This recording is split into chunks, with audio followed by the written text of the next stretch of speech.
From the Cronkite Studios in downtown Phoenix, this is Cronkite News. A conference held this morning by a Latino activist group attacked presidential candidate Donald Trump for his comment about a Hispanic judge, what actions they think need to be taken. While the stadiums aren't at full capacity, the fan experience at Copa America Centenario has been exceptional. I'll have more. Plus, you don't need to buy your own lab to conduct science experiments anymore. The smartphone technology that gives you and everyone else the power to be a scientist. Cronkite News starts now. Good evening and welcome to Cronkite News. I'm Christina Tatro. And I'm Cooper Gardner. Thanks for joining us. Donald Trump's controversial comments regarding a judge's Mexican heritage and his ability to be unbiased in a case against Trump University is getting a reaction here in Arizona.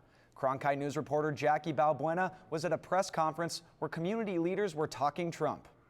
Latino leaders say presidential Republican nominee Donald Trump's recent comments about a judge are racist, and they don't want him to be the one who nominates the next Supreme Court justice. At the press conference at the state capitol, Latino leaders spoke out on Donald Trump's comments about Judge Gonzalo Curiel. They urged Senators John McCain and Jeff Flake to hold hearings to appoint a Supreme Court justice. County Supervisor Steve Gallardo called out Republican leaders who want to wait till after the presidential election to nominate a Supreme Court justice. Well, we know who their nominee is. It's clear. Donald Trump is their nominee. Do they want Donald Trump to make that appointment? Is that what we're waiting for? We're waiting for an individual who continues to offend every segment of our society. The Latino leaders also called on Arizona Republicans to denounce Trump's recent comments. In the broadcast center, Jackie Balbuena, Cronkite News. The Green Party presidential candidate will be missing from the November ballot. Arizona Secretary of State Michelle Reagan says Jill Stein failed to file nomination papers for the Electoral College delegates before the June 1st deadline. The only way the Green Party can get back onto the ballot is through a court challenge. The Green Party is the smallest of Arizona's 4 recognized political parties with around 4,500 members. After many problems at the presidential preference election in March, a group of citizens are taking voting rights matters into their own hands. I found out what will be different come November. The presidential preference election in March angered Valley voters, as many waited hours in line at the polls. Voting rights advocate Samantha Pastras said it was nothing short of a disaster. What happened on March 22nd for the preference election is unfathomable. People were not given the right to vote. If you don't have reasonable access to voting, you're being denied the right to vote. Maricopa County Recorder Helen Purcell says changes are being made to reduce overcrowding. In the upcoming primary, voters will be required to vote at a polling station close to their homes. So at the primary, we will have 724 precincts. So as a voter, you must go to the precinct that's in your bound area where you live.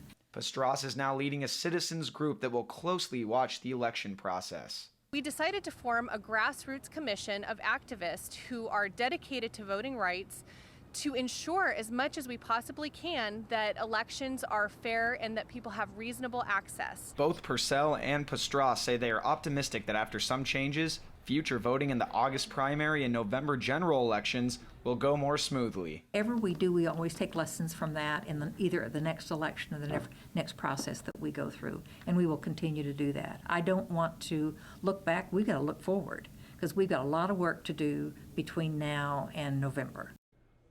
With changes already being put into place, it should be interesting to see how much the voting process improves.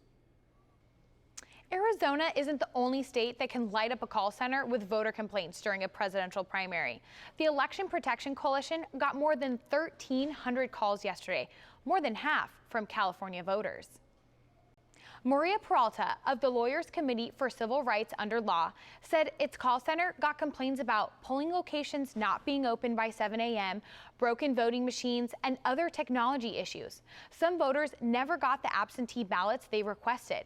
The call center worked with election officials in California and other states holding elections yesterday in an effort to fix the issue in real time. Polling problems may be old hat, but Peralta said she did see a unique California wrinkle yesterday. Little or no parking in Los Angeles County. Tonight in Glendale, the Copa America soccer tournament continues. Ecuador plays Peru at 7 p.m. The soccer tournament is also in full swing over in Los Angeles. That's where Cronkite News reporter Giselle Concio is, live at our Los Angeles bureau with a look at how many fans are turning out for these games. More than 50,000 fans packed the Rose Bowl Tuesday night for a Colombia-Paraguay Copa America match. And although that's way under the 90,000 person capacity, it's a good starting point for a sport trying to find its footing in the U.S. I think it's growing, and I think if it was more advertised, more people would get into it, and maybe if the prices were a little bit lower, it would help a lot of the fans come into the stadium. Tickets started at $50 for Copa Centenario, but those that came were happy to be here. People of all ages attended the Fan Plaza hours before kickoff to grab some food, play some games, and listen to some music. We know that American football is popular, but soccer is not. But this event has integrated all of Latin America. This is the first year Copa America is hosted outside of South America, but it hasn't stopped people from making their way to the States, including right here in Pasadena. The Rose Bowl was home to the 1994 FIFA World Cup final, and some fans believe if Copa 100 is successful, the United States will see more major soccer tournaments in the near future. The World Cup will repeat, and I think it's going to be on the United States odds to have another great tournament to be held in California, especially. They got great venues, great people, a lot of diversity in the cultures. Look at this. Look at the fan base here. It's unbelievable. I mean, it's really generated. You've seen it throughout the years. It's getting bigger and bigger and bigger. So, yes, absolutely. I think it's definitely going to help the World Cup. Here will be tomorrow's Mexico-Jamaica game. But in other news, earlier today, the U.S. soccer president, Sunil Gulati, said that Donald Trump's bid for the presidency could prevent the U.S. from hosting the 2026 World Cup. Live from the Los Angeles bureau, Giselle Cancio, Cronkite News. Do you ever dream of becoming a scientist? Well, with today's technology, it's now easier than ever. Coming up on Cronkite News, why university professors are using apps to conduct scientific experiments, and how you can do the same. Plus, as the top school in the country for innovation, Arizona State University is known for trying new things. We show you a unique engineering program is connecting two different cultures. We are here tonight to explore tough issues. You've got to have people around you who aren't just laying rose petals in front of your way. And I kid you not, this is true. Trust is everything. This has been so much fun. It's about reaching people. There are more players on the world stage. The issues are more complex. We ask the questions that take us closer to the truth. What happened and what might happen. Because that's what we do.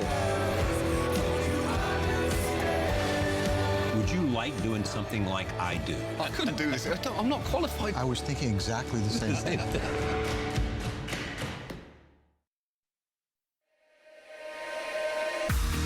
Heaven knows you're a dreamer.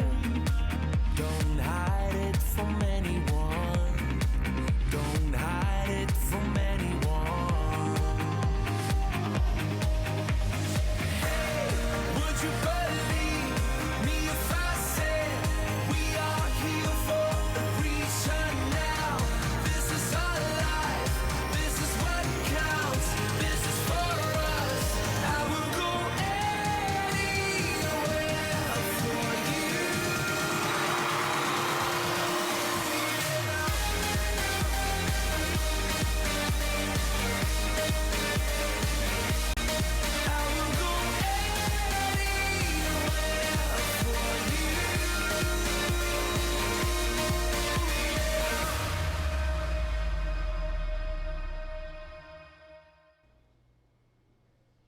Citizen science has been around for years, but the use of technology is now making it easier for both citizens and scientists. Reporter Keisha Butts visited a program in Washington, D.C., hosted by the American Chemical Society that discussed advancements in citizen science. You can use your phone to help you find a date, a cab, or even a meal. And now it can be used to help you be at the forefront of science. It used to be that you needed formal training to be a scientist. However, now you can do so all with the help of an app. The app will analyze these images. Andrew Torelli, an assistant professor at Bowling Green State University, talked about his app to track water contamination at a program called Citizen Science, Empowering a Robust National Effort.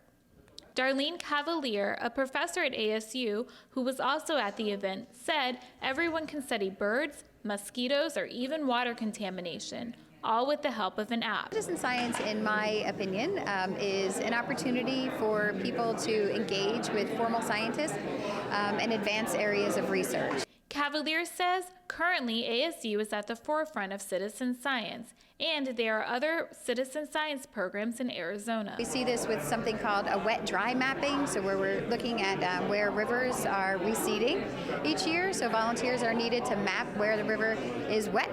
Also, with the growing concern of Zika, apps are helping people study mosquitoes. There are a couple of mosquito types of projects. One is a new app, and it's asking people to help identify the mosquitoes that they see. Torelli says technology is making citizen science more reliable. These technologies include smartphone tools that help with data reporting, sharing, and visualization. Cavalier says it's not a far leap to imagine that people might be collecting data or analyzing data. In Washington, I'm Keisha Butts, Cronkite News. Scientists are working on a powerful new technology that can potentially alter the genes of mosquitoes to make them malaria-proof. They're called gene drives. They would essentially allow scientists to genetically modify a mosquito on purpose, which would have a ripple effect on its offspring and eventually an entire species. But government advisors have weighed in and said that gene drives aren't ready to be totally rolled out yet, saying that a lot more research needs to be done before they can safely use it. Arizona State University is a program that is gaining international recognition. Cronkite News reporter Eddie Keller takes us inside the Higher Engineering Education Alliance program. That's right, Cooper. The HEAP program, as it's known as ASU, is all about engineering education and bridging the gap between two very different cultures. During President Barack Obama's visit to Vietnam, academic and technological leaders. He threw props to ASU's engineering team. Arizona State University and others. It is HEAP, a division of ASU's engineering program. To have the President of the United States comment on it, of course, that's the next level. Aimed at helping Vietnamese professors learn innovative ways to teach through the eyes of the students. Good idea. Sort of shake them up out of their habits and find new ways to address things. He is David Benson at ASU's Ira Fulton School of Engineering, and the academic director overseeing the visiting professor's experience. We want them to really dive in as students and then step back later on. What did I learn? How did I learn it? How can I then apply this to my class so that my students have that experience? In the classroom right now, the professors and teachers are going through an exercise where they have to create a sort of pseudo-hologram. And the point is to teach them that there's different methods of teaching these concepts. Min Lam is a professor at the Industrial University of Ho Chi Minh City, now immersed in the 6-week program. The program did inspire me to change my existing course. And after that program, I hoped that I could inspire my students too. She also sees an advantage for students who may not have any engineering experience. We can push them to create something. It doesn't matter that they do it not very good. Because at the end of the day, when you do something across cultures, you're looking to understand them as much as they're trying to understand you. ASU provides multiple opportunities for professors from Vietnam to come to Arizona each year, but they also send faculty to Vietnam as well in order to educate the professors in their own environment. In the Broadcast Center, Eddie Keller, Cronkite News. Japan, Russia, and Tennessee, 3 places that seem to have little in common, but now they're chemically bonded, sort of. Newly discovered elements will be named after these locations. Today, an international chemistry group recommended the new names: Nephonium, Mosconium, and Tennessee. Each name is based where the teams first discovered the elements.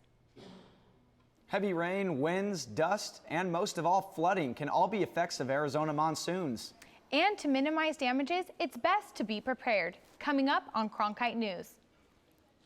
How one local city is helping you prepare for monsoon season.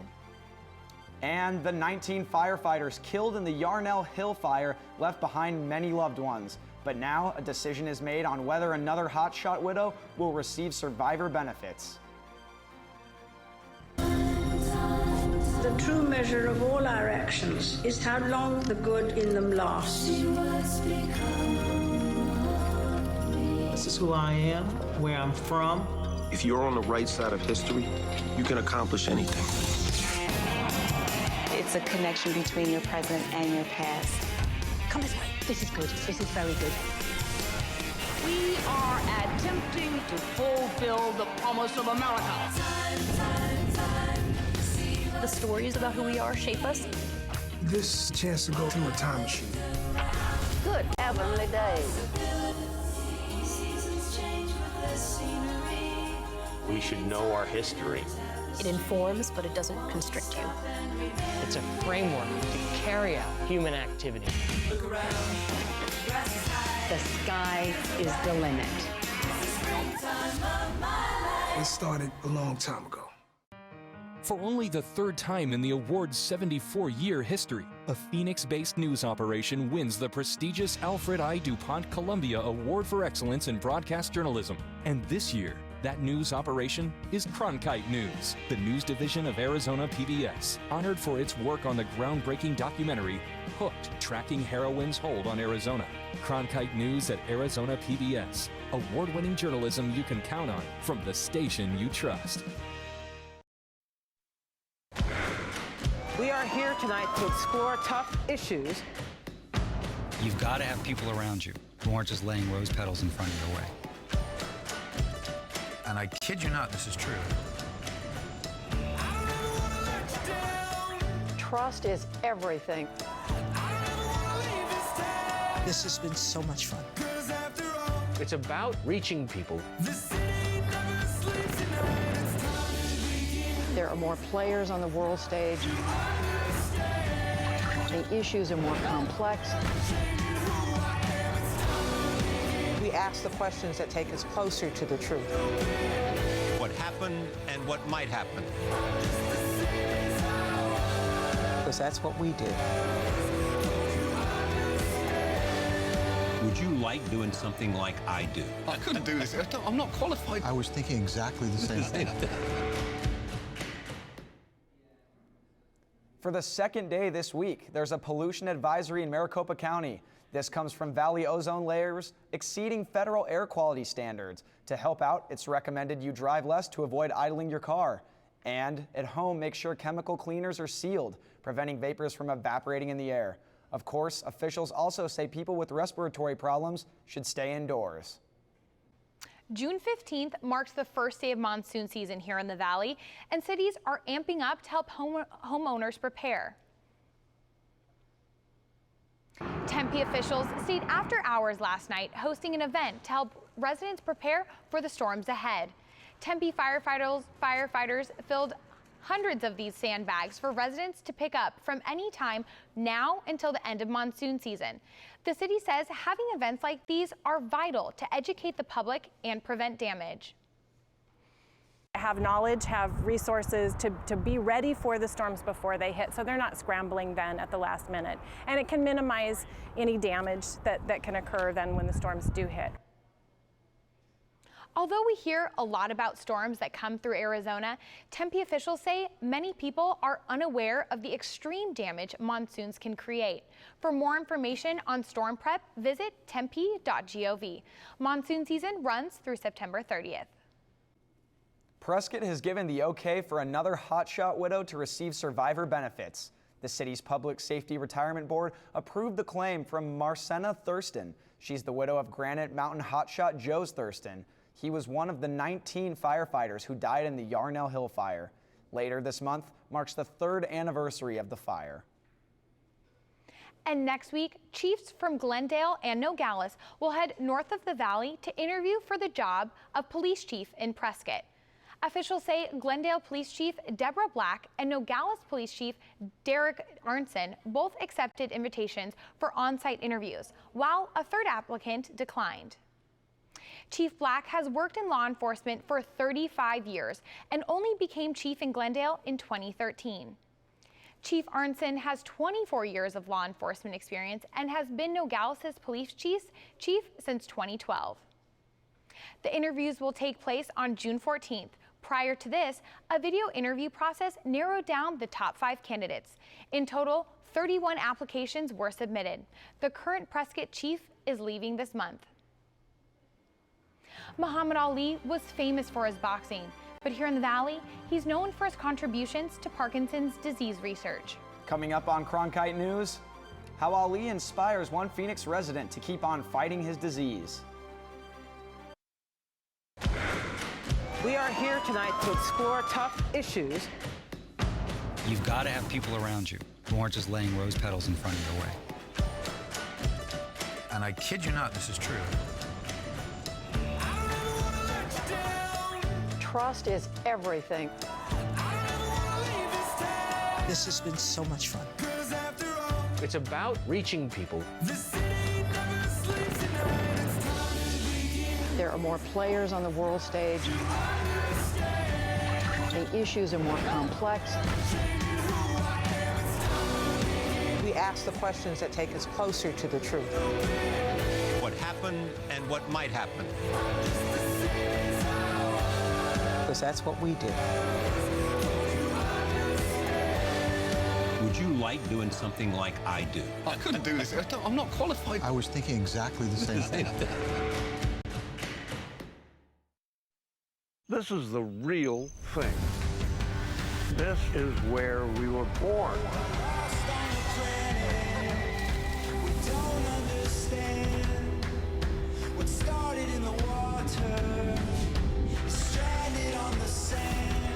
One of the amazing things about the history of life on Earth is it keeps learning new tricks. The animals, plants, really gets in your blood.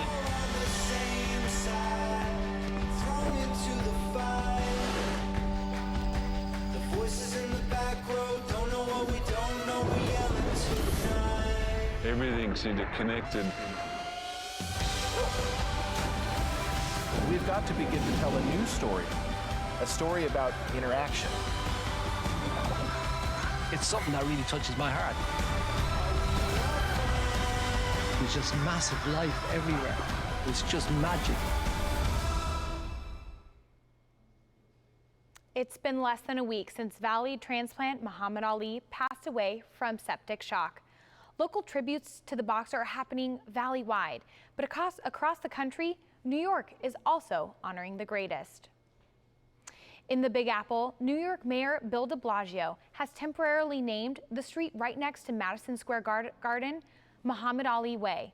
In 1971, Madison Square Garden is where one of Ali's most memorable fights against Joe Frazier happened.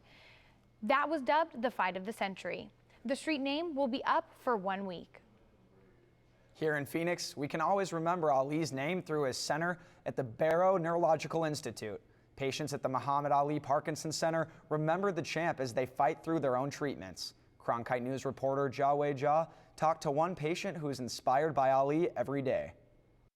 John O'Donnell has the telltale signs of Parkinson's disease. He's lived with it for 23 years, but he's found some relief from his disease here. It's the best.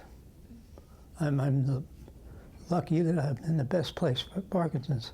O'Donnell never met Muhammad Ali, but his presence is here all the time. He inspired me to work harder. He was the best man I think I've ever known. Different treatments at the Muhammad Ali Parkinson Center help not only the patients, but also their families. This means that life with Parkinson's disease and life caring for someone with Parkinson's disease is significantly better than it would be otherwise. John and his wife, Karen, said they not only take advantage of the medical care, but also things like exercise, golf, and dance classes. For O'Donnell, the center gives him hope that Parkinson's won't be his last fight. My future is to be as good as I am today, every other day, until I die of something else. I get hit by a beer truck or something. In Phoenix, Jia Huijia, Cronkite News. And make sure you tune in tomorrow. We're going to have team coverage in Louisville ahead of Muhammad Ali's funeral. But for now, you can always go to cronkitenews.azpbs.org to see our special report on Parkinson's disease and Ali's legacy right here in Phoenix. Cronkite News is proud to be the news division of Arizona PBS. Here's what's coming up on Arizona Horizon and PBS NewsHour. On the next Arizona Horizon, we'll learn about concerns regarding Arizona's foster care system. And we'll hear about the upcoming season at ASU Gamage. That's on the next Arizona Horizon. I'm Judy Woodruff on the next NewsHour. A look at the latest experiments astronauts are trying to protect themselves against fire in space. That's Wednesday on the PBS NewsHour.